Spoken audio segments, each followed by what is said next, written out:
E aí, pessoal, tudo bem? Bem-vindo a essa aula das cartas pastorais.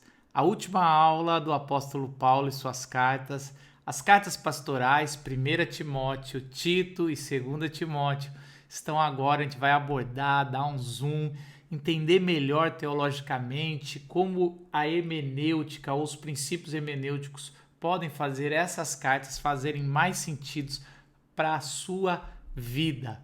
Eu vou falar hoje, ou as cartas pastorais vai falar de Cristo, o cabeça da igreja. Vamos dar uma olhada nos versículos e por que a gente escolheu, ou John Stott comigo, né? A gente faz uma parceria aqui, escolheu colocar o nome das cartas pastorais como Cristo, o cabeça da igreja. Nas três cartas juntas, a preocupação dominante de Paulo em todas as três cartas pastorais é a igreja. A gente vai ver isso em Tito 2,14 como o versículo-chave, pois Cristo morreu para purificar para si mesmo um povo particularmente seu. Paulo está preocupado com a vida da igreja local e, em especial, com a responsabilidade que ela tem de guardar e ensinar a verdade. Ora, ele define a igreja como coluna e fundamento da verdade em 1 Timóteo 3,15. As cartas pastorais ganham esse nome porque Paulo manda para pastores. E por que ele está mandando para pastores? A gente vai conversar mais sobre isso, mas basicamente porque o propósito dessas cartas para os pastores, primeiro porque Paulo está sentindo que já está no final ali do ministério dele, está sentindo a morte chegar, então ele está deixando claro a todos os seus colaboradores que eles devem continuar, mas também ali Paulo vai orientar Timóteo e Tito como eles devem organizar a liderança da igreja. Por isso que Paulo vai trazer como Cristo é o cabeça, não é nem ele, nem Paulo, nem os pastores ali, mas é Cristo que vai orientar essa escolha. E por que a gente vai trabalhar em uma aula essas três cartas, numa categoria só? Tem 4 características nessas 3 cartas que fez a gente colocar em um grupo, ou que geralmente os teólogos ou intérpretes colocam essa carta como cartas pastorais. Primeira característica é que essas cartas é um corpo de doutrina apostólica. Primeiro, ao próprio Paulo, apóstolo de Cristo Jesus, cuja autoridade apostólica consciente é manifestada em suas cartas. Ele se refere várias vezes ao que chamam indiscriminadamente de a verdade, a fé, a sã doutrina, o ensino ou o depósito. A implicação clara é que existia um corpo de doutrina apostólica, o qual ele ensinava.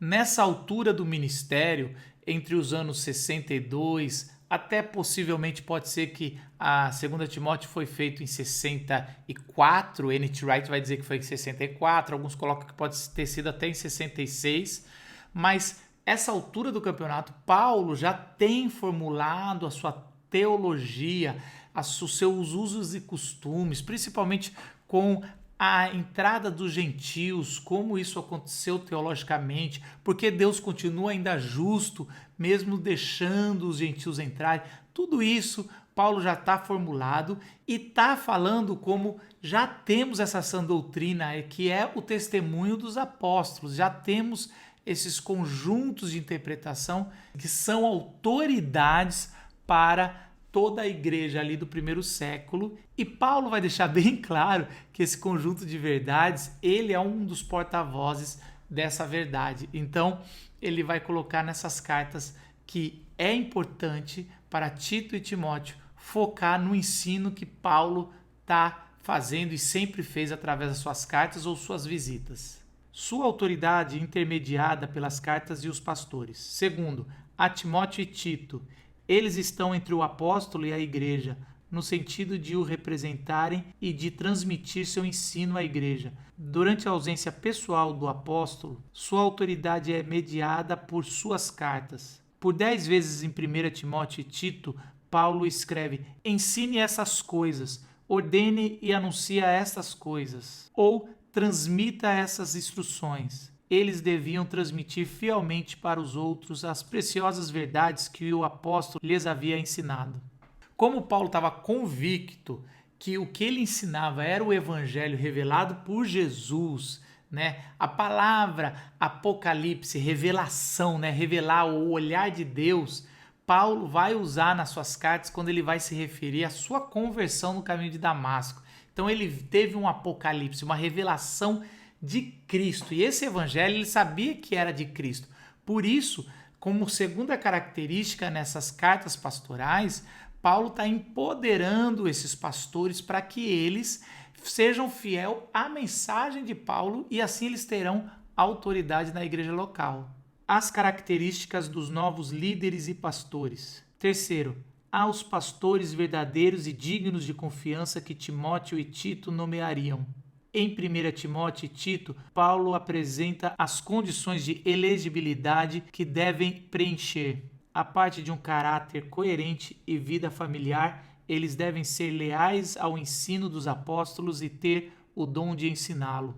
Nas cartas pastorais, muito provavelmente porque Paulo estava sentindo que a qualquer hora poderia ser condenado à morte, ele está falando para Timóteo e Tito nomearem novos líderes. E esses novos líderes, Paulo vai dar como eles devem estar vivendo. Paulo não foca na função que eles devem fazer na igreja, mas como devem ser a vida deles, o caráter deles, e que a partir desse caráter eles só têm que confiar na doutrina dos apóstolos e ensinar a igreja.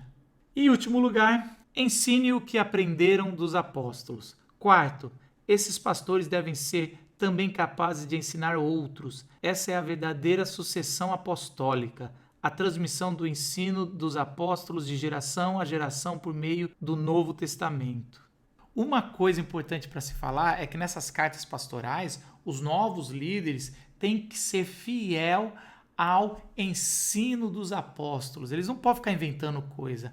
Paulo vai falar que é o ensino dos apóstolos e a palavra de Deus é totalmente inspirada e fiel, e daí vai falar que ela é apta para ensinar tudo. O que Paulo está falando? Do Antigo Testamento. Se você tiver um olhar para o Antigo Testamento para encontrar Jesus ou com essa sabedoria, também você vai estar numa mão o ensino do Antigo Testamento, que Paulo está falando, na outra, o ensino que ele sempre mandou pelas cartas. Assim, essas cartas estão formando o Novo Testamento, principalmente 2 Timóteo, dá uma impressão que Paulo já estava entendendo que suas cartas iam ganhar um status maior do que meras cartas. Ali ele estava dando a doutrina que ia se tornar mais para frente o Novo Testamento. Então essas 4 características, um corpo de doutrina teológico, a sua autoridade intermediada pelos pastores locais, Tito e Timóteo, e pelas cartas, as características dos novos líderes e a fidelidade ao ensino dos apóstolos,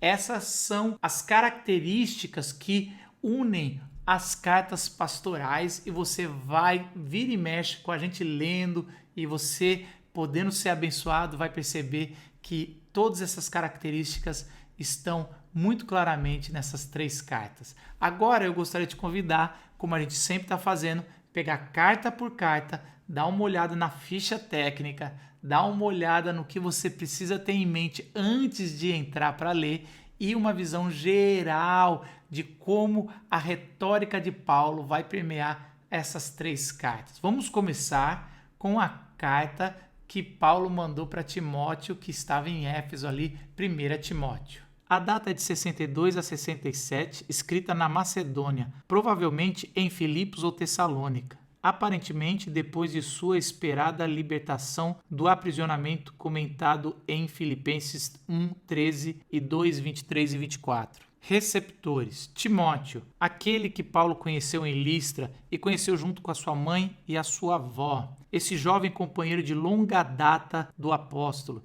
E também essa carta é para a igreja em Éfeso. A saudação de bênção no capítulo 6, versículo 21, está no plural, mostrando que a carta também era para a igreja. Ocasião: Paulo deixou Timóteo encarregado de uma situação muito difícil na igreja em Éfeso, onde falsos mestres, provavelmente presbíteros locais, estão desencaminhando algumas igrejas nas casas. Paulo escreve a toda a igreja por meio de Timóteo, visando capacitá-lo a pôr fim à obra desses presbíteros desviados e de algumas jovens viúvas que o seguiam. Pensando na igreja em Éfeso, vamos lembrar que Atos fala que Paulo viveu tempos muito bons em Éfeso, até era muito bem recebida a mensagem, tinha várias curas que Paulo fez ali, mas também Paulo viveu um dos momentos mais difíceis do ministério dele, porque ali houve uma convulsão social em torno de Ártemis e por isso Paulo teve vários problemas, porque a igreja oprimiu os cristãos que estavam ali. A mensagem que Paulo levava e que os cristãos iriam carregar era uma mensagem que ia dar um colapso econômico naquela cidade. Então, Paulo, já com muitos problemas, a gente não sabe direito onde Paulo está aqui, mas ele vai mandar Timóteo dizendo, assume um pouco essa responsabilidade, é uma bucha grande, você vai lá para a igreja, essa igreja vai virar uma grande igreja em poucas décadas, mas Timóteo vai ter que consertar uns erros ali dos presbíteros que estavam ensinando coisas muito erradas. E aí Paulo manda, e várias vezes na carta Paulo vai falar para Timóteo assumir as suas responsabilidades. Não dava para Timóteo só ficar na bota do apóstolo Paulo. Então ele vai mandar Timóteo ali para assumir a igreja em Éfeso. Agora, antes de você abrir 1 Timóteo e mergulhar lá, eu quero falar 4 coisas importantes que você tem que estar na tua cabeça antes de entrar e ler essa carta. Primeiro, os falsos ensinos de alguns presbíteros. Ideia bastante incompatível com o evangelho da graça. Diferentemente das outras cartas de Paulo, que tratavam de falsos mestres, 1 Timóteo não sugere que esses mestres possam ser de fora. Paulo já excomungou 2 deles, claramente de dentro, e a evidência posterior de 2 Timóteo indica que um deles, Irineu, se recusou a ir embora. Isso é uma coisa importante a gente dizer. Diferente de 2 Coríntios, Gálatas, Filipenses, que Paulo falou desse grupo de judaizantes, desses falsos profetas que iam seguindo Paulo, onde ele plantava igreja, eles apareciam logo depois querendo tornar os cristãos gentios em judeus, e essa era a única forma de entrar na fé do Messias, era se tornando um judeu, e Paulo toda vez escrevia com esse problema. Nesse caso, em 1 Timóteo, o problema dos falsos profetas vinha de dentro, eram presbíteros ou pastores, né? Presbíteros também é pastores, um pouco menor, ou presbíteros que estavam ali nas casas, eram os donos das casas ali, ou as casas principais, que ensinavam coisas erradas. A gente vai falar um pouco sobre esses ensinos. Então agora o inimigo é outro, como diria um tema de um filme, agora o inimigo é de dentro. Segunda coisa são as providências com os presbíteros e jovens viúvas problemáticas. Esses presbíteros haviam se aproveitado de algumas jovens viúvas, que abriram suas casas para as novidades deles. Primeiro, Paulo escreve a Timóteo e não à igreja toda. Segundo, Paulo fornece instruções cuidadosas não sobre os deveres dos presbíteros, mas sobre suas qualificações. 3. Paulo fornece instruções tão detalhadas sobre cuidar das viúvas idosas, ao mesmo tempo que exorta as mais novas. 4. Embora seu interesse principal seja o evangelho, Paulo fornece pouco do seu conteúdo nessa carta. Em consequência dos falsos profetas serem os presbíteros locais da igreja em Éfeso, Paulo manda a carta para Timóteo para ele ler para a igreja. Porque se Paulo mandar só para a igreja, chegaria para os presbíteros, esses presbíteros não deixariam a carta ser lida, eles dariam um fim. Então, quando Paulo manda essa carta para Timóteo, essa carta pastoral, é porque ele quer tratar desses presbíteros que estão ali entrando nessas casas de viúvas. Lembra que as viúvas herdavam tudo, né? Tem viúvas que passavam necessidade, né? Por isso que no Antigo e no Novo Testamento vai falar para cuidar das viúvas. E a igreja pegou esse costume do judaísmo de cuidar das viúvas, era algo de caridade quase institucional. As ofertas eram levadas para cuidar dos pobres estrangeiros e das viúvas. Mas tinham viúvas muito ricas e que também mandavam ali. Lembra que Éfeso é a cidade de Ártemis. A gente vai falar um pouco mais, mas essa mulher, essa deusa aí, ela vai empoderar as mulheres ali. Isso vai dar muito problema. Mas esse negócio de viúva rica ajudou muito no mistério de Jesus. Jesus foi sustentado várias vezes por mulheres ricas ali, viúvas, que acreditaram na mensagem e seguiram Jesus. O problema é que esses presbíteros que estavam pregando coisas falsas convenceram essas viúvas e estavam virando uma parte poderosa da igreja ali em Éfeso. Então, Timóteo vai ter que colocar o dedo na ferida e Paulo nessa carta vai dizer características muito claras de como deve ser o novo presbítero. Então, quando ele tirar, não vai pensar que tem que ser eloquente, que tem que entender muito bem de teologia. Ele vai falar sobre a característica desses pais e como eles vivem, se eles vivem de forma adequada com a sua família, com a sua casa, com seus filhos, então eles eram aptos para assumir. Um terceiro ponto que você tem que estar em mente antes de ler 1 Timóteo é o seguinte: se esses líderes ou esse falso ensino é diferente dos outros judaizantes, a gente sabia o que eles queriam. O que eles queriam, os outros, nas outras cartas, era que os gentios se tornassem judeus. Mas e esses? Quais são os falsos ensinos que eles estão fazendo? Paulo dá algumas dicas nessa carta. Características desses falsos ensinos: uma mistura de elementos judaicos e gregos, equivocadamente baseado na lei, especulações ligadas ao Antigo Testamento. Paulo fala de fábulas e genealogias exaustivas. Também tem a característica de gnoses, conhecimento dos deuses, e um falso ascetismo judaizante. E por último, um apelo esotérico e exclusivista. Podemos observar que Paulo enfatiza várias vezes que Deus quer que todas as pessoas sejam salvas.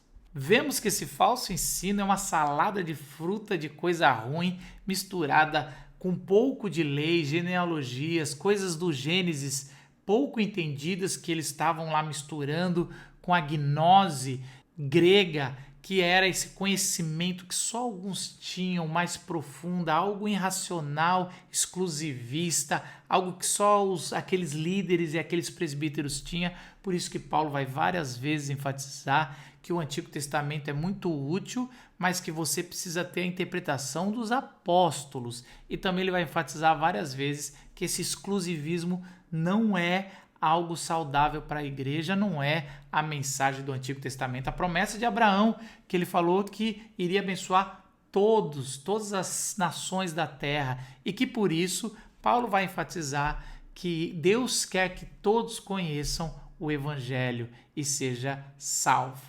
Assim como grande parte das cartas de Paulo, aqui e nas cartas pastorais sempre tem poesia. Paulo vai escrever uma poesia cristocêntrica. Como Paulo é cristocêntrico em tudo que escreve. É impressionante quando a gente vai ver todas as obras, até mesmo a carta de Filemão tão pequenininha, Paulo é cristocêntrico. E aí ele pega poesias, porque no primeiro século os judeus cantavam e faziam poesias para Yahweh. Então, com toda essa devoção e zelo que os judeus tinham pelo seu Deus único, Paulo faz essas mesmas poesias para Cristo. E sempre na sua carta ele vai enfatizar Jesus Cristo. Eu quero trazer as 3 poesias que Paulo faz nessa carta, e essas 3 poesias elas vão servir como um elo entre as seções da carta. 3 poesias cristológicas que unem as seções. A primeira poesia sobre Cristo, a gente vai ver no capítulo 1, versículo 17, logo após a introdução que Paulo vai fazer sobre o tema dele. Ele diz o seguinte: ao Rei eterno, o Deus único, imortal e invisível, sejam honra e glória para todos sempre. Amém. A segunda poesia sobre Cristo, ele vai fazer no capítulo 3, versículo 16. Deus foi manifestado em corpo, justificado no Espírito, visto pelos anjos, pregado entre as nações, crido no mundo, recebido na glória. E a poesia número 3 de Cristo, você encontra no capítulo 6, versículo 15 e 16. Ele é bendito e único soberano, o Rei dos reis e Senhor dos senhores, o único que é imortal e habita em luz inacessível, a quem ninguém viu nem pode ver. A ele sejam honra e poder para sempre. Amém. Essas poesias cristológicas de Paulo são a joia da coroa. Cada carta dele você tem que ir direto nessas poesias e por causa dessas poesias a gente tem uma cristologia robusta. A gente sabe quem é Jesus Cristo, o nosso Salvador. Essa última, a terceira poesia, é uma poesia que claramente Paulo coloca Jesus. Eram palavras que eram entregues para Deus e ele traz para Jesus como luz inacessível, alguém que não pode se ver. Então a gente fica falando, mas a gente viu Jesus, mas Paulo está trazendo esse patamar de glória, de exaltação para Jesus Cristo. Agora vamos dar uma olhada na estrutura, na retórica de Paulo e como ele passa em alguns assuntos para escrever essa carta. Paulo começa a carta com um confronto dos ensinos estranhos. Nesses falsos ensinos em Gênesis estavam ensinando coisas estranhas sobre comida, casamento e sexo. O propósito da Torá não é alimentar especulações humanas, mas revelar a condição do homem. O verdadeiro evangelho resulta em amor e fé genuína. Paulo emenda em orar pelos governantes e pela paz. Paulo lembra a Timóteo que Deus quer salvar o mundo inteiro e que a paz temporária de Roma cria condições para anunciar a paz eterna do Cristo. Paulo começou a carta combatendo claramente, indo direto ao assunto contra os falsos ensinos desses presbíteros, mas aí Paulo vai trazer que a Torá, os ensinos não são para ter especulações, para tentar pensar coisas novas, mas ali é para fortalecer o ensino, ali é para fortalecer o líder. E uma das coisas mais fortes da Torá, dos judeus, eles sempre oravam pela paz, porque quando a paz chegasse, o Messias, o reino voltava. Aliás, uma das maiores marcas que o reino de Deus chegou, o reino que os judeus sempre esperaram, é a paz. Por isso que Paulo vai falar que devem orar pela paz e não criar intrigas. Interessante que Jesus foi nomeado como príncipe da paz. Ele é o Messias que vai trazer a paz e Paulo está deixando aqui claro. Então Paulo vai falar sobre as mulheres snobs e com ensino pagão. Éfeso adorava Ártemis, filha de Zeus, protetora das mulheres, exímia caçadora e líder da nação. Nesse combate a essas mulheres snobs e com ensino pagão, Paulo vai dizer o seguinte no capítulo 2, versículo 12 a 15. Não permita que a mulher ensine, nem que tenha autoridade sobre o homem. Esteja, porém, em silêncio, porque primeiro foi formado Adão e depois Eva. E Adão não foi enganado, mas sim a Eva que, tendo sido enganada, tornou-se transgressora. Entretanto, a mulher será salva dando à luz filhos, se permanecerem na fé, no amor e na santidade com bom senso. Qualquer que seja a sua interpretação, está claro na carta que essas mulheres em Éfeso precisavam se submeter à autoridade de Timóteo para se tornarem ministras de destaque, como Paulo cita em outras cartas, Febe, Júnia e Priscila. Bom, quis ler esse trecho porque é um dos trechos mais complicados dessa carta para a gente entender com a mente que a gente tem hoje. Paulo está tratando de mulheres que foram empoderadas não pelo evangelho de Cristo, do amor, da submissão uns aos outros. Por isso que Paulo vai falar que as mulheres têm que ser submissas aos homens, mas também fala que os homens têm que amar as mulheres como Cristo amou a igreja. Ou seja, submissão também, submissão em amor. Então, existe essa troca, mas Paulo é muito severo aqui, porque Paulo está vendo que essas mulheres viúvas, elas estavam usando roupas de destaque, como se fosse um desfile de moda. Então, Paulo vai falar, vocês têm que se vestir de forma discreta e também vocês não podem, através do dinheiro que vocês receberam, ir dormir com homens, espalhar fofoca e dar ouvidos a falsos ensinos. Porque essas mulheres, elas aprenderam com Ártemis que elas poderiam falar e elas estavam trazendo todo esse ensino e fazendo sincretismo com Ártemis e o evangelho. e elas estavam desprezando o ensino não só de Timóteo, mas de Paulo, consequentemente, e Paulo vai falar muito claramente, batendo forte nessas mulheres, que elas devem ficar caladas. A questão é que Paulo usa um argumento teológico, ele não só deu um exemplo. Quando ele deu o exemplo que foi Eva que pegou o fruto e não foi Adão, e é até estranho, tem várias coisinhas difíceis de interpretar, que ele fala que não foi Adão que foi enganado. Ora, ele também foi enganado logo depois, né? Mas ele fala que foi Eva. E aí ele coloca que a mulher dando filho, ela ia ser salva de novo, porque sem a mulher não vem Cristo, né? E aí Paulo vai trazer aquela nivelação dizendo que se permanecerem na fé, na santidade e no amor, com bom senso serão salvos. Olha, essas são características do homem e da mulher.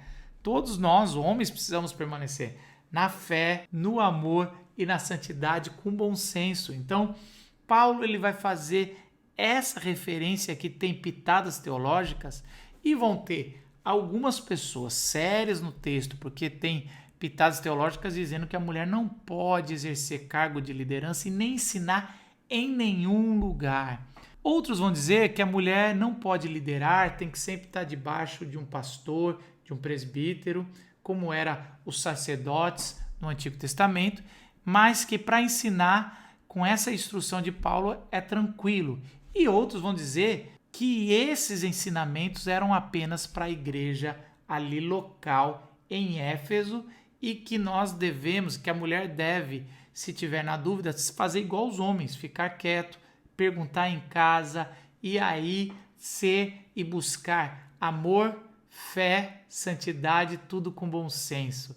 Eu, pessoalmente, eu sei que você está pensando nisso, eu sou mais propenso a acreditar que a boa interpretação aqui é que era um problema da igreja local lá, assim como os presbíteros, e que Paulo está orientando como Timóteo deve proceder e como elas devem ser caladas imediatamente, porque está colocando em risco a igreja, mas que se elas fossem restauradas, assim como Paulo trabalhou com mulheres poderosas na pregação, como Priscila, Júnia, Febe, Paulo também trabalharia com outras ali. Essa é a minha interpretação. As três interpretações são discutíveis e que por isso uma coisa é clara, ali Paulo está querendo empoderar Timóteo para que elimine o problema das viúvas ricas que estavam patrocinando, ensinando coisa errada e dos presbíteros que estavam ensinando fábulas.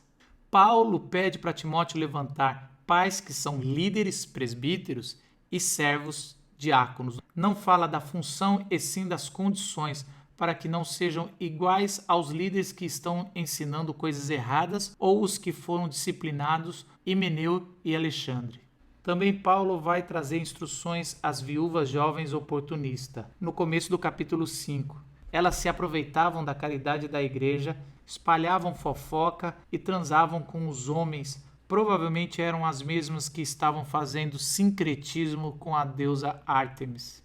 E Paulo fala dos homens mais velhos. Timóteo deveria honrá-los e gratificá-los financeiramente se preciso, mas não deveria ter pressa em nomeá-los na liderança.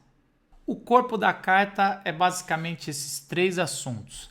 Paulo falando sobre os falsos ensinos e que como deveria ser os novos presbíteros que iriam assumir, que eles deveriam ser diáconos, deveriam ser servos, deveriam governar bem a sua própria casa. Então as características desses homens que iriam assumir, Paulo vai de novo bater naquele grupo de viúvas ricas. Ele estava dizendo agora que elas estavam usando da lei da ajuda das viúvas e pegando o dinheiro das viúvas realmente que precisavam, mais velhas, e elas com dinheiro pegando, porque era a lei ali para dar para as viúvas, usando a igreja, mas fazendo isso de forma errada.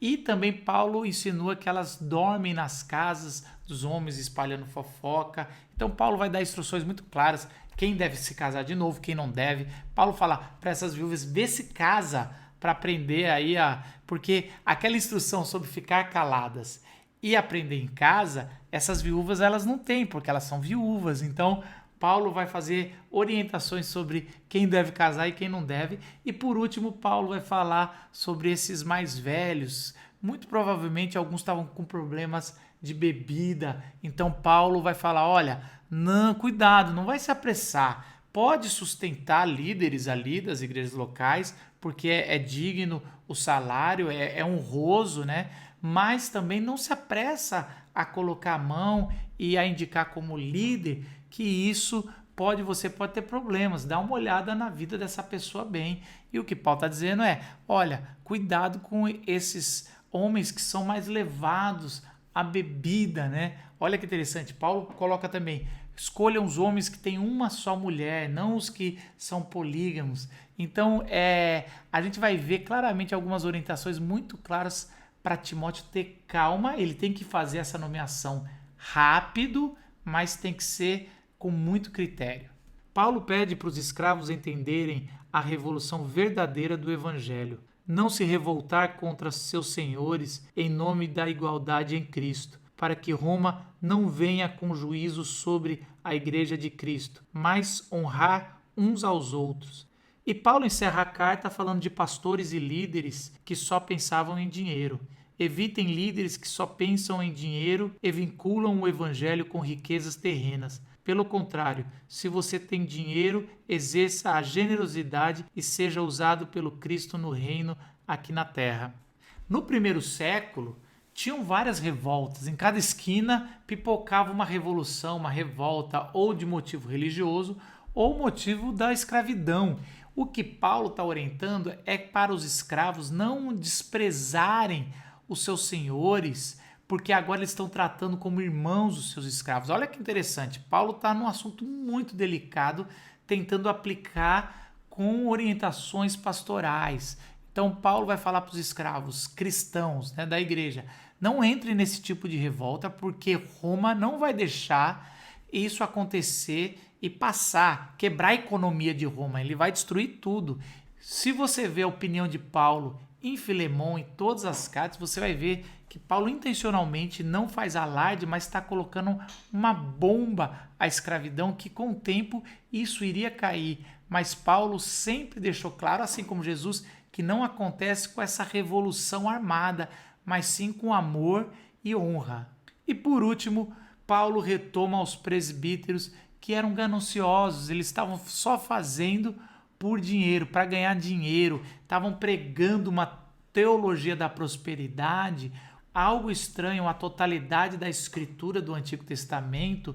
E aí Paulo fala, se você tem dinheiro, você deve agir com generosidade, entendendo que Jesus já trouxe seu reino, ajudando os pobres, os estrangeiros, as viúvas. Então, por um lado, Paulo fala para tomar cuidado com líderes que falam muito de dinheiro, muito de prosperidade. Por outro lado, ele dá uma orientação aos ricos. E assim, Paulo acaba essa primeira carta tão preciosa ao pastor Timóteo. Vamos para a ficha técnica da carta que Paulo escreveu para o pastor Tito. A data também é de 62 a 67, aparentemente escrita na Macedônia, por volta da mesma época em que 1 Timóteo foi escrito. A referência de Tito 3,12, Nicópolis fica na costa adriática da Macedônia. Receptores: Tito, um gentil e antigo companheiro de viagem de Paulo, e as igrejas em Creta, uma ilha com portos estratégicos por todo o antigo mar Mediterrâneo, um lugar perfeito para iniciar uma rede de igrejas.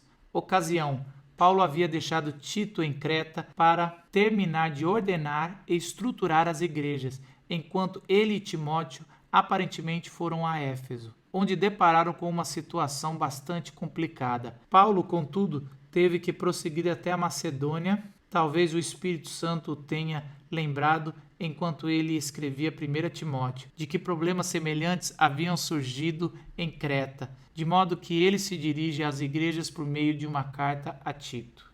Duas coisas aqui interessantes. Tito é um gentil não circuncidado que Paulo decidiu trabalhar por longa data, e nada descredibiliza esse Tito como homem de Deus. Outra coisa, Paulo provavelmente escreveu ali na mesma circunstância a primeira carta de Timóteo e Tito, por causa daquelas semelhanças que eu já falei no começo da nossa aula.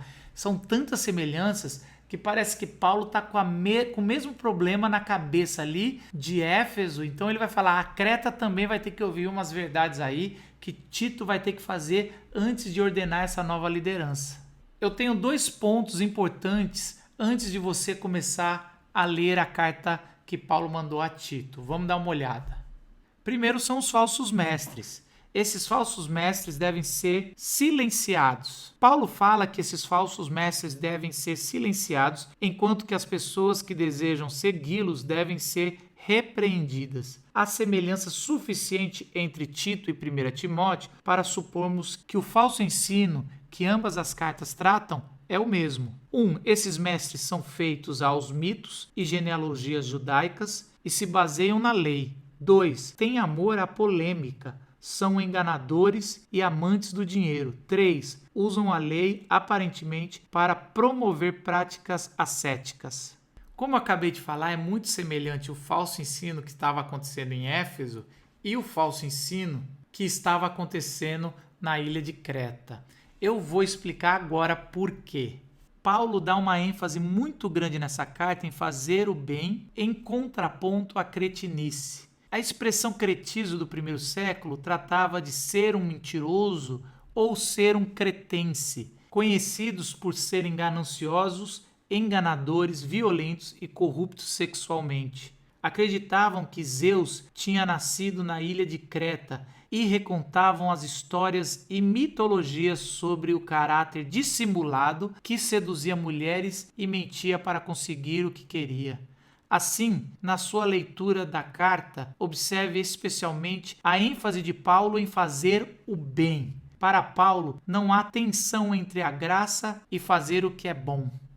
Muito provavelmente, o ensino se coincide com Éfeso, porque em Éfeso você tem Ártemis, filhas de Zeus, e em Creta você tinha a mitologia que Zeus era daquela ilha. Então já se misturava com os deuses gregos e que por isso esses falsos ensinos estavam acontecendo com igrejas que estavam em campo gentil e que estava tendo muita pressão para esse sincretismo, para ser bem recebido a igreja de Cristo. Por isso que Paulo vai falar, não só para Timóteo, mas aqui para Tito, para colocar urgentemente novos presbíteros, novos líderes na igreja, para comandar líderes fortes que não vão deixar esse falso ensino entrar.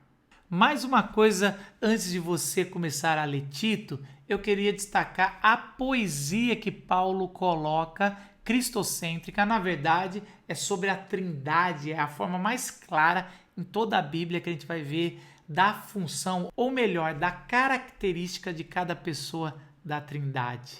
Você encontra o poema da Trindade no capítulo 3, versículo 4 a 7. Mas quando da parte de Deus, nosso Salvador, se manifestaram a bondade e o amor pelos homens, não por causa dos atos de justiça por nós praticados, mas devido à sua misericórdia, ele nos salvou pelo lavar regenerador e renovador do Espírito Santo, que ele derramou sobre nós generosamente por meio de Jesus Cristo, nosso Salvador.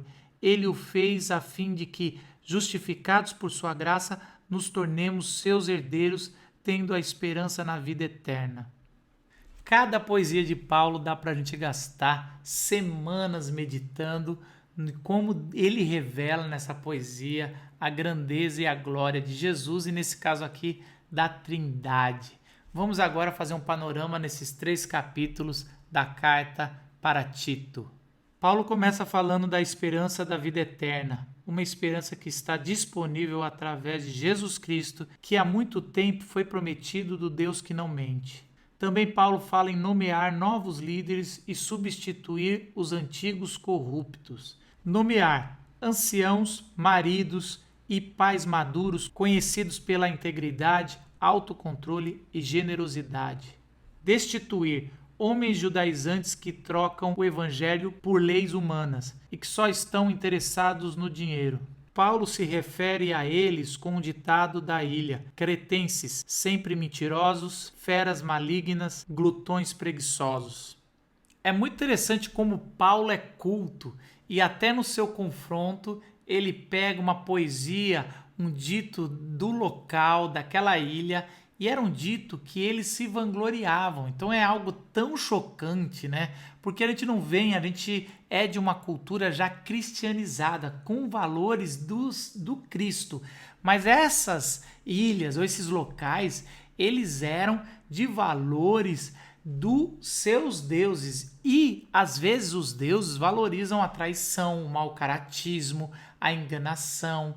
Eu me lembro em ler livros de missionários que eles chegavam e viam como as tribos valorizavam o engano. Então, às vezes, para esses missionários, quando eles pregavam o evangelho ou contavam do evangelho, essas tribos queriam seguir Judas por ser o enganador e não Cristo.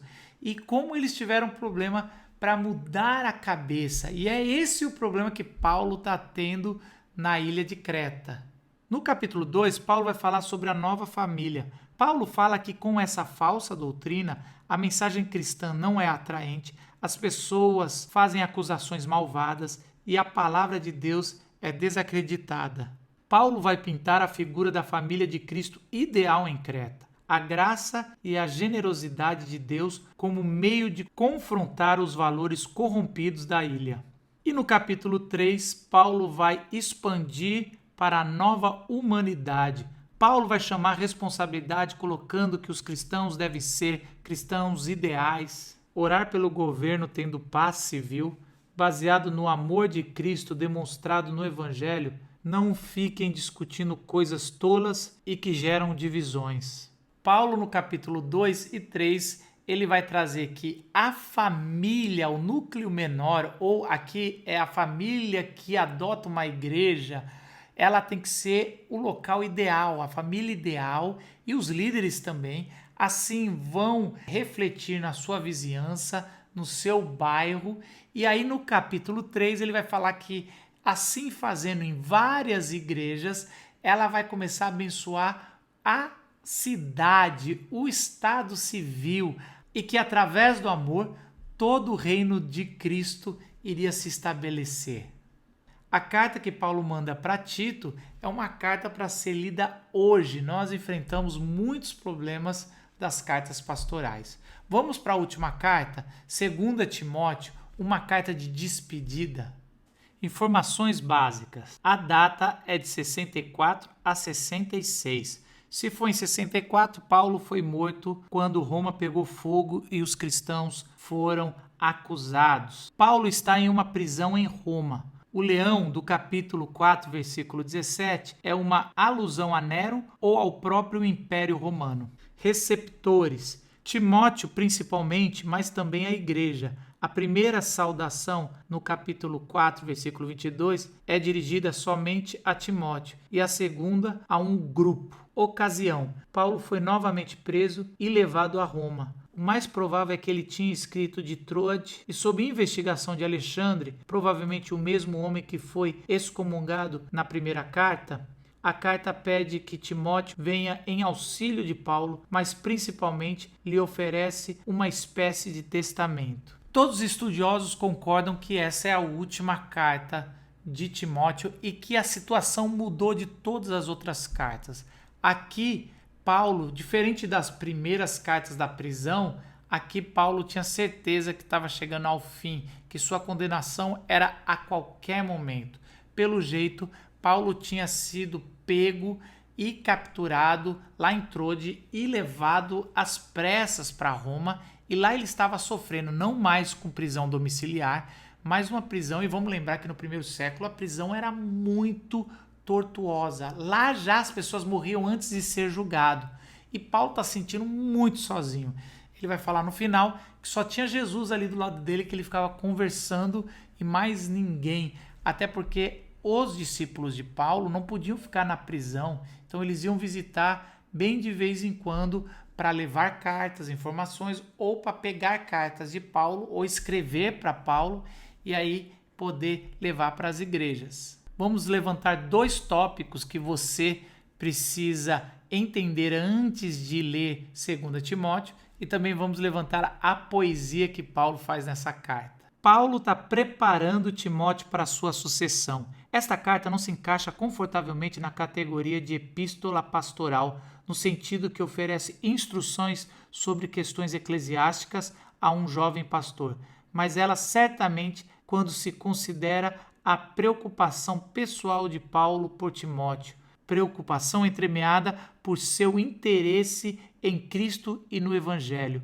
Busque observar essas preocupações do apóstolo enquanto lê 2 Timóteo. Como essa segunda carta é uma carta de despedida, é uma carta de legado, é uma carta que está passando o bastão para Timóteo, pelo menos para Timóteo naquela região, essa carta não tem as características tão paralelas como 1 Timóteo e Tito, mas sim, você pode perceber o tanto que Paulo está preocupado com o pastoreio e com a pessoa, a espiritualidade ali, o preparo do pastor Timóteo. A última carta e uma despedida. 2 Timóteo não é a primeira carta que temos de Paulo enquanto ele estava preso, mas em contraste com as cartas mais antigas, Filipenses, Colossenses, Efésios, Filemão, em que ele esperava ser liberto, aqui ele aguarda com a mesma clareza a própria execução. Embora isso acrescente uma dimensão de sofrimento à carta, não há desespero. O sofrimento, ao contrário, faz parte do pacote. Não há como não perceber o tom triunfal da vitória de Cristo sobre a morte e do fato dele gerar a vida que ressoa em alto e bom som na carta. Essa segunda carta, Paulo vai elaborar melhor o sofrimento, a solidão. É uma carta para quem está passando por momentos difíceis e como Paulo vai enfatizar a vitória de Cristo triunfal sobre a morte, porque Paulo está sendo consolado pelo próprio Cristo que está ali na cadeia com ele sobre essa verdade. E que por isso Paulo vai fazer o poema dessa carta, o poema da ressurreição, porque Paulo sabe a certeza de ter ouvido do próprio Cristo ali que ele iria ressuscitar em Cristo em glória, mesmo que a sua morte seja tão humilhante, mas ele vai entender que o Cristo, que é muito maior que ele, também teve uma morte humilhante para o Império Profano, o Império Romano, e que então Paulo se sente honrado por morrer sob a mão do mesmo império. O poema da ressurreição para argumentar o sofrimento, 2 Timóteo 2, de 11 a 13. Esta palavra é digna de confiança. Se morremos com ele também vivemos. Se perseveramos com ele, também reinaremos.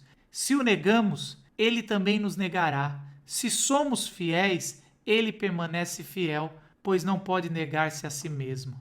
Olha que interessante, mais um poema que dá para meditar muito tempo e um poema cristológico de Paulo. Aqui Paulo vai fazer um paralelismo muito interessante. Ele fala assim: se morremos, vamos ressuscitar. Se permanecemos fiéis, vamos reinar. Olha que bacana. Se negamos, se deixamos para lá, negamos, Deus também vai negar. Mas se somos infiéis, a gente pensa que agora, no final da poesia, tudo indica que o paralelismo sempre foi positivo para confirmar. Paulo iria falar, Deus também vai ser infiel. Mas Paulo inverte isso e fala, se somos infiéis, Deus continua fiel porque ele não tem como negar a si mesmo. Então Paulo está dizendo aqui que para quem nega o Cristo, claramente Deus vai negar. Mas para aqueles que não negaram, mas às vezes se tornam infiéis por alguma fraqueza, Deus ainda continua fiel. Esse é o texto e eu fico imaginando Paulo escrevendo essa poesia, pensando em toda a tua vida, ao longo desses 20 anos de ministério e pensando, olha, às vezes eu fui tão infiel, às vezes eu errei, mas Deus vai continuar fiel. Eu tenho certeza dessa ressurreição e dessa coroação, né? Isso é interessante, que nós vamos reinar em todas as cartas paulinas. Paulo fala que os regenerados vão reinar com Cristo. E é interessante que isso é uma figura já de Gênesis, lá do Éden, que quando Deus nos colocou como ápice da criação, nós seríamos reis ali da criação, mas também Paulo deixa claramente que essa corrida, ele combateu um bom combate, está guardando essa coroação, esse prêmio que ele iria ganhar. Vamos para o panorama de 2 Timóteo, entendendo um pouco da retórica do apóstolo Paulo. Paulo começa a carta chamando Timóteo para aceitar o seu chamado. Logo no primeiro capítulo, não se envergonhem do evangelho e do meu aprisionamento. O estigma negativo de ter recebido tantas prisões de castigo estavam fazendo alguns líderes o abandonarem, como fez Fígelo e Hermógenes. Sabia que seria algo difícil para Timóteo e fala da graça de Jesus como uma fonte de poder para suportar esse sofrimento. Paulo faz 3 analogias para mostrar que não é fácil seguir a Jesus. O soldado, que se esforça para agradar o seu comandante oficial, que treina seu corpo ao limite para ganhar uma competição, o agricultor, que se dedica na lavoura esperando colher um dia. Como essa carta é uma carta de passar o bastão aos líderes das igrejas e a Timóteo, Paulo convida Timóteo a assumir o pastoreio, a vocação que ele tem. Mas não é apenas a vocação de pastoreio, mas é uma vocação ao mártire. A gente vai vendo que esse chamado que Paulo está fazendo não é um chamado apenas para ser um bom pastor, mas para seguir do ponto que Paulo vai deixar o seu ministério. Então, Paulo vai trazer 3 ilustrações para mostrar para Timóteo que não é fácil, mas que ele deve fazer. Como eu falei, ele vai trazer sobre o soldado que quer agradar o seu senhor, o seu general, vai trazer também a figura do atleta que está treinando o seu corpo à exaustão para ganhar um prêmio, uma coroa, e também o agricultor que dedica a sua vida, mas tem que esperar e confiar em Deus que vai colher no futuro. Essas 3 ilustrações mostram que, primeiro, essas pessoas que estão fazendo, o soldado, o atleta e também o agricultor, está trabalhando para algo muito maior do que eles mesmos. Então, Paulo vai falar que o soldado não pode dedicar a sua vida civil, normal. Ele vai ter que dedicar ao seu senhor, assim como o atleta. A gente vê até hoje os atletas com tantas restrições e até mesmo o agricultor está trabalhando por uma colheita algo maior que ele. Uma segunda característica desses exemplos é como várias vezes, mesmo com esse esforço de algo maior, não vai de acordo com o que a gente planejava, né? O soldado nem sempre faz o que está planejando, acontece comandos e ordens que tem que tirar ele de um lugar, assim como o atleta nem sempre ganha, o agricultor nem sempre colhe o que espera. E é exatamente isso que Paulo está falando para Timóteo, ou para qualquer um que tenha vocação. Nem sempre vai ser do jeito que a gente quer, e várias vezes a gente tem que ter na nossa cabeça que nós estamos trabalhando para algo maior.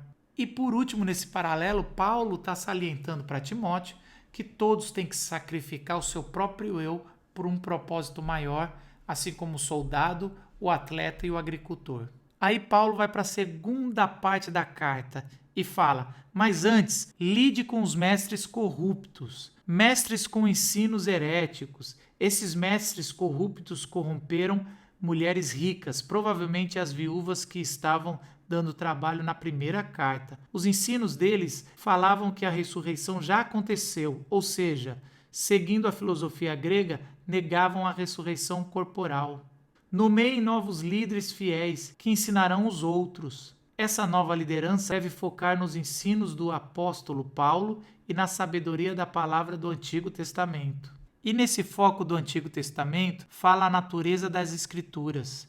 Ela é toda inspirada pelo Espírito de Deus, útil para o ensino, para o desafio do dia a dia, para a correção e para treinar a integridade, para que o povo de Deus esteja preparado para fazer o bem de Deus.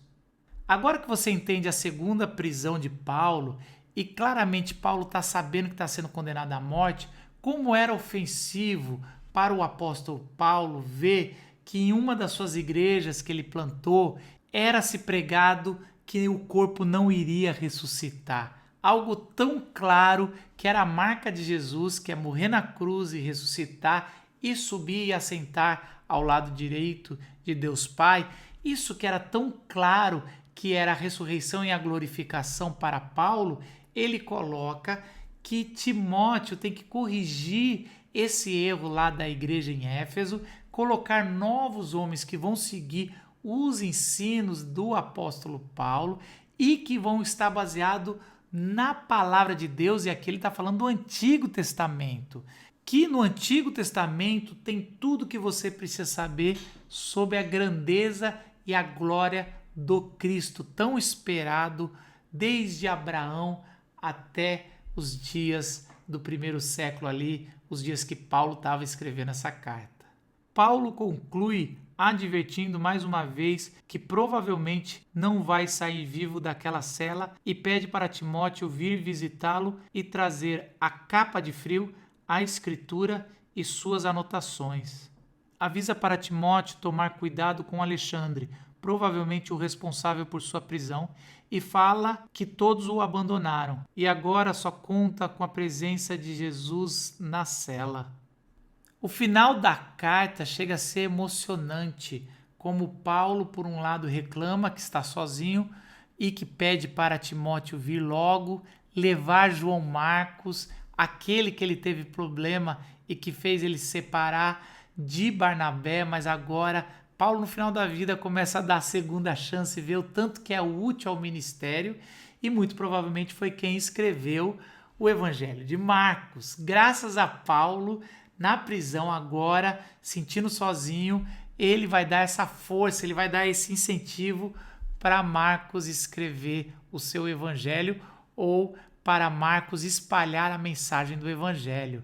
E aí Paulo pede para trazer a capa, porque ele deve estar passando muito frio, o inverno estava para chegar e ele iria morrer de frio naquela prisão, e pede para trazer os livros e os pergaminhos. Os pergaminhos eram papéis mais caros, muito provavelmente é a Torá. Então Paulo está pedindo, traga a Bíblia, que eu quero meditar ali. Paulo ainda era o alimento de Paulo, a meditação nas escrituras.